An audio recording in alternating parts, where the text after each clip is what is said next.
Hello, Commissioners. My name is Samantha Danek. I'm here with my husband, Bryan Danek. We are residents of Webster Township and the owners of the home on West Cross Street that was subjected to a 30-hour militarized response to a mental health crisis, the torture of our friend Ruben, and the destruction of the home that I purchased for my mother. You have seen the headlines and watched the videos. You've heard the advocacy. I hope you have. Now I need you to see us, not a property owner, not a story, a person. My family, my mom, moved here from Texas and called Michigan home. They were migrant workers and they traveled across Michigan ultimately calling Ypsilanti home. As the oldest, taking care of my family was never a question. It was just what I did. I put myself through college because I knew it was the only way to give myself a fighting chance to change the narrative for my family. I wanted to provide my 4 children with opportunities we never had. My brothers and I are close in a way that only hardships can make you, and I have a husband that supports me unconditionally, that knows I have to support my family. We've weathered a lot together. My mom is disabled, and she has always needed more support than the measly government assistance that she has been provided. So my brothers and I became that support. We will always take care of each other. This is who we are. 3 years ago, we bought a house for my mom in a home in Normal Park where she could be safe and settled. It was the best day of my life. Ruben, our upstairs tenant, had lived there for over 7 years. We had no plans to have a tenant, but he became quickly part of our family. He looked after my mom. He handed out Halloween candy with my kids, and they drew pictures for him that remain on his walls today. When Ruben started struggling, we supported him financially for months, as long as we could, hoping things would change. I found services that he qualified for, but he had no interest whatsoever. He was very skeptical of the system. It was heartbreaking. My mom never gave up on him, even when he stopped talking to us. She cooked him meals and left him at his door. She urged him to seek services and to keep trying. That's who my mother is. She gives everything she had. When things escalated that night, I told my mom to leave. She refused. She stayed because she wanted to tell the officers what was happening, that Ruben was speaking incoherently, that he was trying to break into her apartment. She was scared, but she stayed anyways because she wanted them to know who he was so he didn't get hurt. And now she has nothing. Her renter's insurance was denied. My mother is sleeping at my grandmother's couch. The water damage and the excessive chemicals used, everything is a total loss. The structural damage is obscene. We don't even know if our house will collapse. Our kids who spend so much time with her, who would gladly leave our house and live with their grandma too, they are hurting. She is just that special. She has been lost in this story. She did the right thing. She lost everything. As a daughter, watching her blame herself is heartbreaking. I am angry. I worked my entire life to build something, saved for years so I could give my mom a safe place to live. I did what a family is supposed to do. I took care of them. And in 30 hours, it was taken from me.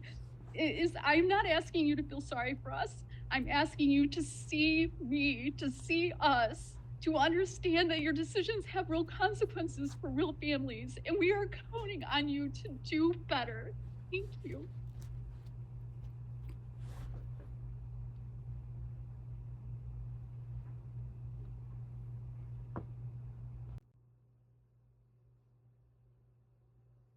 Thank you, Commissioners. Bryan Danek.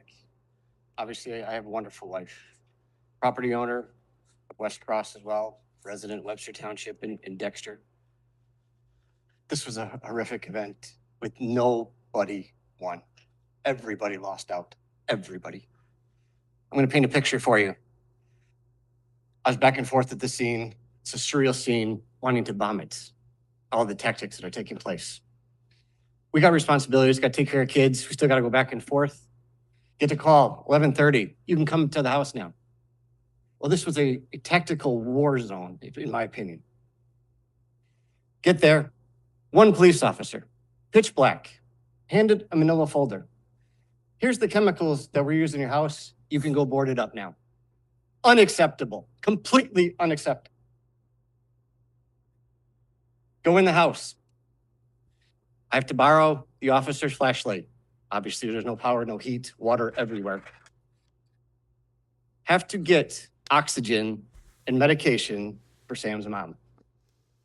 Into the room with my brother-in-laws, both of them, and myself, grab the oxygen, grab the medication.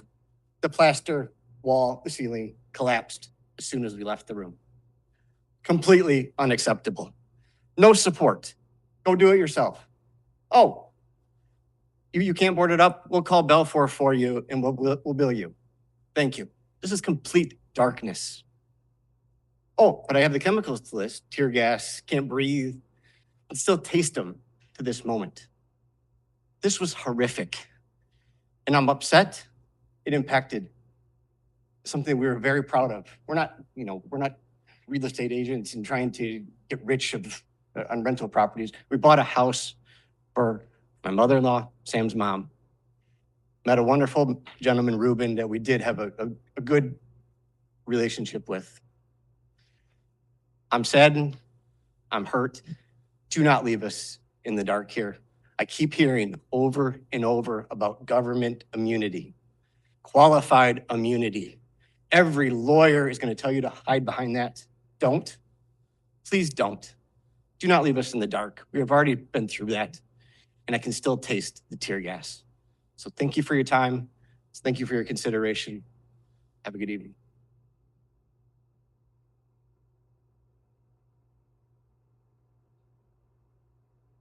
Keech. I live on West Cross Street in Ypsilanti.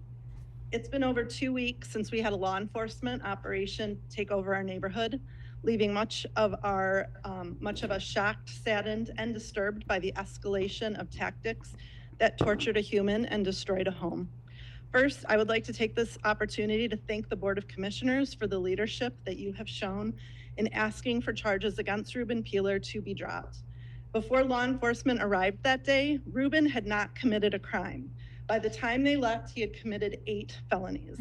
When law enforcement creates a scenario where a crime is inevitable, I find it morally questionable to then punish that person for doing exactly what the scenario made unavoidable.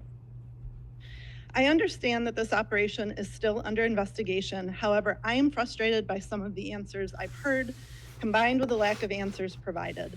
Some of these questions are standard chain of command questions. For instance, when Metro SWAT is engaged, who has jurisdiction over the scene?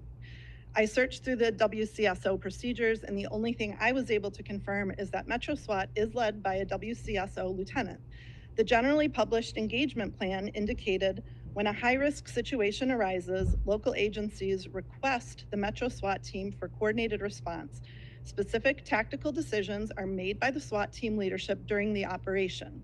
These teams fall under the broader Public Services Division of the Sheriff's Office, ultimately overseen by the sheriff and the undersheriff. If that is inaccurate, the WCSO policies governing Metro SWAT should be updated, but currently this is what I understand to be true.